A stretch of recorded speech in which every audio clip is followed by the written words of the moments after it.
All right, everyone. While we're getting our soup and getting settled, let's bless the food, and then Allison Earls has an announcement, and then we'll get started. God be with you. Let us pray. Gracious God, I thank you for the people gathered around these tables, for the people who are watching online. Give you thanks for Pat and his willingness to share with us. We give you thanks for the beauty of your creation. We invite you to be with us in this time, that we may be open to be transformed. Bless this food to our bodies and us to your service. Amen.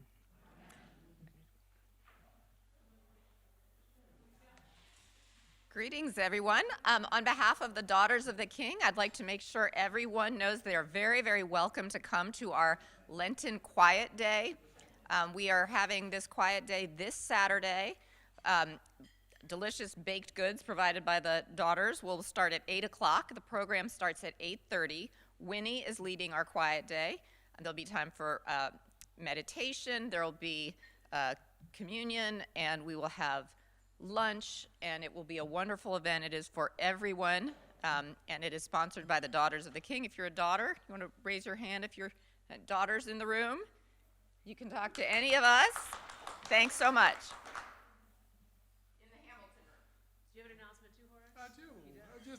Since we're doing that. Good afternoon, everyone. I just want to remind everyone that Sunday at 12:30, there will be another of the Brad Curry series, Plan While You Can, funeral workshop. So those have been very fruitful. People have been able to think about a kind of service they want, and also for planned giving, we'll have someone from Good Shepherd Society talk about planned giving to what you would like to continue to have this beautiful St. Luke's to flourish when you're no longer here with us, and also to plan your service. So please, if you haven't done it, sign up on Realm, and I hope to see you. Thanks. My really brief introduction of Pat. I don't need to introduce Pat to you. Pat is our Chancellor and is also in charge of the acolytes, which might be his most visible role. And I'm sure you know his family. And Pat, thank you for agreeing to reflect with us today.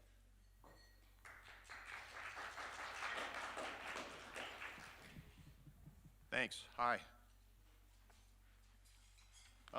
In the spirit of Lent and Lenten reflection and introspection, I'm going to begin with a confession. I want to get the vulnerable out there right away. I'm a forgetful person, and it's not a hard drive issue, I don't think. Neither ROM or gather a week's worth of information and retain it and be able to get it out. What I have, in truth, is an attention problem. I am too often undisciplined and inattentive and not sufficiently intentional about the important things in my life. Join the club, right. And where it really comes home to roost more than anywhere else is my chief responsibility in this world, which is to love God and to love other people, right? I am, by nature or nurture, a kind person, but one of the things that I've been thinking about as I've prepared today is kind is good, right? But kindness without intentionality and without the intention to love is not good enough. So that's it. I'm done. See you later. I wanted to get that. So that is my conclusion, and if I can, I'm going to try to work my way back to that. There are two readings that I'm going to try to talk about here. One from Deuteronomy and one from the Gospel of Matthew, and I'm going to go ahead and read them. You have them in front of you, I think. This is a reading from the book of Deuteronomy. Moses said, "So now, Israel, give heed to the statutes and ordinances that I am teaching you to observe, so that you may live to enter and occupy the land that the Lord, the God of your ancestors, is giving you. You must neither add anything to what I command you, nor take away anything from it, but keep the commandments of the Lord your God, with which I am charging you. See, just as the Lord my God has charged me, I now teach you statutes and ordinances for you to observe in the land that you are about to enter and occupy. You must observe them diligently, for this will show your wisdom and discernment to the peoples, who, when they hear all these statutes, will say, surely this great nation is a wise and discerning people. For what other great nation has a God so near to it as the Lord our God is whenever we call to him? And what other great nation has statutes and ordinances as just as this entire law that I am setting before you today? But take care and watch yourselves closely, so as neither to forget the things that your eyes have seen, nor to let them slip from your mind all the days of your life. Make them known to your children and your children's children. The word of the Lord. And then from the Gospel of Matthew. Jesus said, do not think that I have come to abolish the law or the prophets. I have come not to abolish, but to fulfill. For truly I tell you, until heaven and earth pass away, not one letter, not one stroke of a letter will pass from the law until all is accomplished. Therefore, whoever breaks one of the least of these commandments and teaches others to do the same will be called least in the kingdom of heaven, but whoever does them and teaches them will be called great in the kingdom of heaven. There's a lot of law in there. I don't think that was, I'm not sure that was intentional. Winnie, intentional? I am a lawyer. It gives me no special ability to speak about any of these passages, but I did find it interesting, and I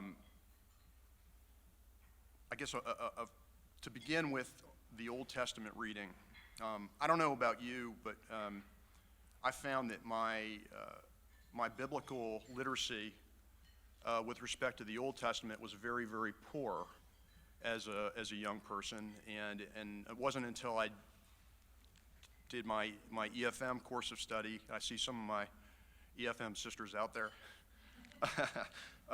They were all sisters, I think, at the time. I'm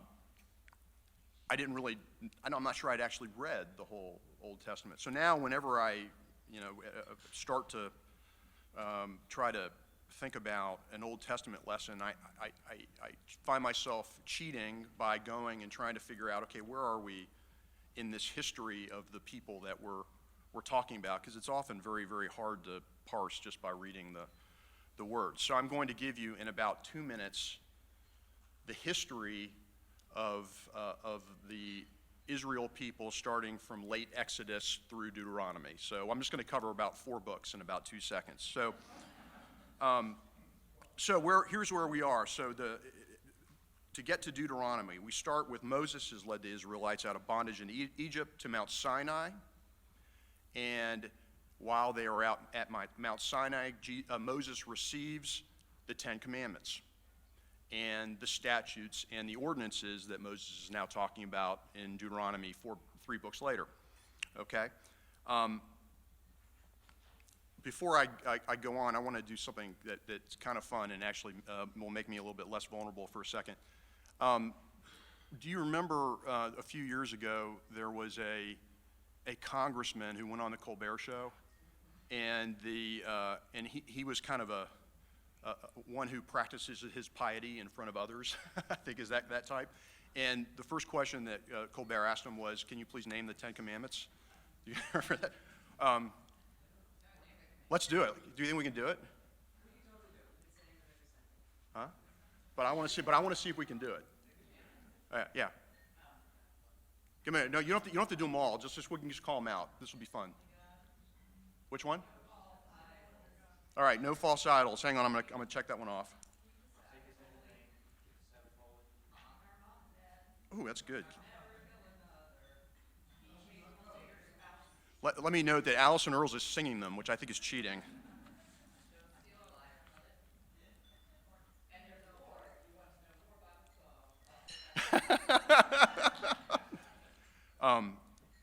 Bear false witness is a good one. I didn't hear that one out there, but I'll give you guys credit. I knew you were going to be able to do it.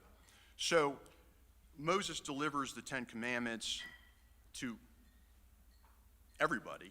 And God delivers them to Moses and everybody. And then God whispers in Moses' ear about the statutes and ordinances. And we don't read about the statutes and the ordinances very much in church. And they really take up most of the rest of Exodus and then a whole heck of a lot of Leviticus as well. And what God really laid out for Moses and then Moses laid out for the people were the rules of how this society that was then going to go march across and around the wilderness would govern itself. I mean, just like not just sort of how to be good to each other, although that I think is fundamentally it, but also little things like he who strikes a man so that he dies shall surely be put to death, right? The penal law of the society. Property damage. If a fire breaks out and consumes stacked grain or a field of grain itself, he who started the fire shall make restitution. Doing justice. If you meet your enemy's ox or his donkey wandering away, you shall surely return it to him. That's all in the book of Exodus. And we don't read those because it's frankly very long and it's just one, you shall not, you shall not, you shall not. And then the next book, Leviticus, has still more laws, and those have a lot to do with being pure, and that's where a lot of the like kosher, don't eat pork, and then laws about how to worship in the tabernacle, the tent that would then follow around the people of Israel as they moved around the wilderness. And then in Numbers, the people of Israel set out from Mount Sinai, and then they go on to wander for 39 more years. And the very first thing that they do is they forget.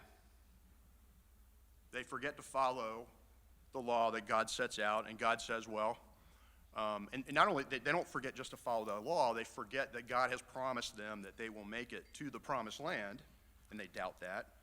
And so God says, well, you group of people who came out with Moses, none of you are actually going to make it to the promised land. And they go on to wander for 39, it's not a 39-year trek from Egypt, right, to the promised land, but they managed to make it 39 years. And in the course of that time, what happens? They forget. And then God reminds them. And then so reminded, they proceed blessed, and then they forget again and again and again and again and again. They're punished, they're forgiven, and the cycle goes on until the generation that fled Pharaoh has passed, except for, I guess, the aged Moses, and maybe there are more. I do not consider myself a biblical historian, but I do believe that none of the folks who left Egypt made it to the promised land. So Deuteronomy, back to where we are, Moses and the remaining, the new generation of members of Israel get to the other side of the River Jordan, and they weren't there to receive the law at Mount Sinai. So then we have Deuteronomy, which means the retold or the retelling of the law. And the portion that I read in which Moses explains what the people are to do with the law precedes 25 chapters of recited law, which beginning with the Ten Commandments, and it's kind of the whole same thing over again. A couple things that struck me about the passage from Deuteronomy. The commandments and the statutes that God gave to Moses and that Moses gave to Israel are all about how that community can be together. I mean, they're, as I look through, I didn't see any law or commandment that's about what you do by yourself, sitting in a house by yourself, right? It's not, and I sort of distinguish the commandments and the statutes and the ordinances from the concept of sin, which is, I think, a broader concept. I mean, you can sin in your heart, and you can sin and have it not affect anybody else. You can separate yourself from God all by your lonesome. But that's not what I think these commandments and these statutes are about. They're about how do these people live together. If you look at the couple of parts of this, the reading that stuck out at me, I want you to give, Moses says, I want you to give heed to the statutes and the ordinances so that you may live, so that you may enter, so that you may occupy. And he might have said, so you may live in community, so that you may live together, so that you may enter together, so you may occupy together. Because it's all about how people were to deal with each other. And then the other part of this that jumped out at me, and I'm sure you now understand why, is the admonition to watch yourselves closely and not forget the things that your eyes have seen, and tell your children. So, New Testament, just for a moment.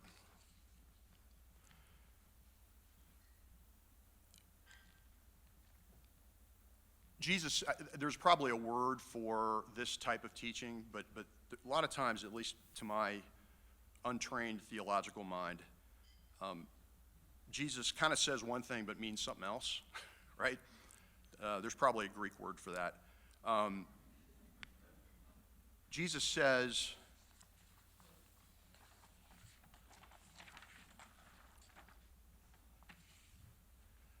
not one letter, not one stroke of a letter will pass from the law until all is accomplished. And if you're listening and I guess if you're a Pharisee and you want to feel good about what Jesus is saying about the law, you hearing that, okay, yeah, the law's all good. We're still with it. But then if you go on in Matthew and the other Gospels, Jesus goes on to say, kind of expand on that. And the way I think about it is, there's a difference between the spirit of the law and the letter of the law. And for example, later in Matthew, one of the Pharisees says to Jesus, I noticed that your disciples are not washing their hands before they eat their bread, and that's against one of the statutes and the ordinances. What's up with that?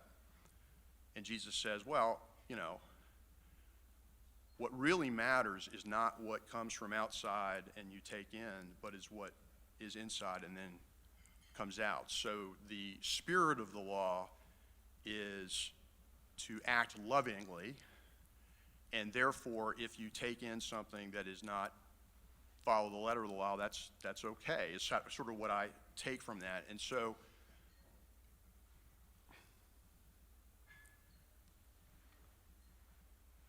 I guess the lesson that I take from the message that I am the embodiment and I am here to fulfill the law is simply that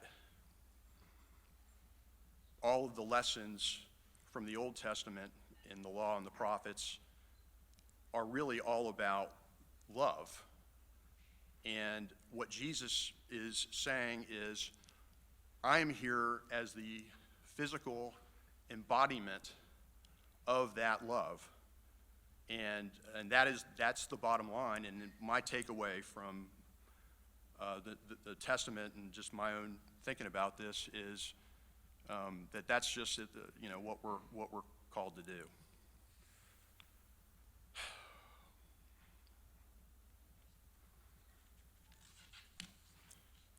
So how are we doing in that? I guess it's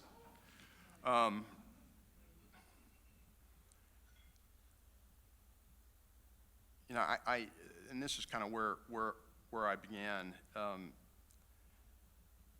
I know that I am called to act with intention and with love, but it's so easy in the day-to-day hustle and bustle, all the golden calves of my life, right? To all of a sudden wake up one morning and realize I haven't thought enough about acting with love toward my neighbor. I've listened to my wife. She's sitting here for online world. But have I heard her? Right?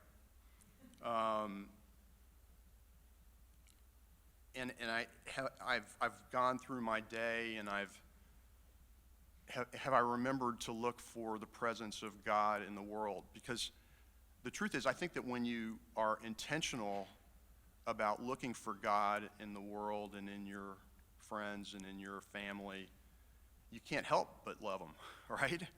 And it's only when you forget to do that that you sort of run afoul. Anyway, I've actually talked longer than I thought I was going to. I guess that's a occupational hazard. I'm going to close with a prayer. God, it is your will that we love you and that we love one another, but we forget. We are not attentive to your law and to each other, and we need your reminder again and again. We are sorry. Thank you for your grace that makes us loved and saved in spite of ourselves. Help us to need your reminders less and less, to be ever mindful of your presence in the world and in our lives, and to love you and each other with intention and attention. Amen.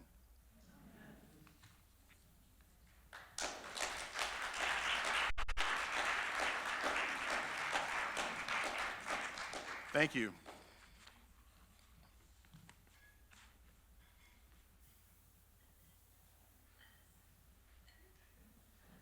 Thank you, Pat. There are only 2 more of these, so don't miss out. And if you're watching online, come join us in person. It's a lot more fun in the room if you can get here. So just discuss, enjoy, and we'll see you next week.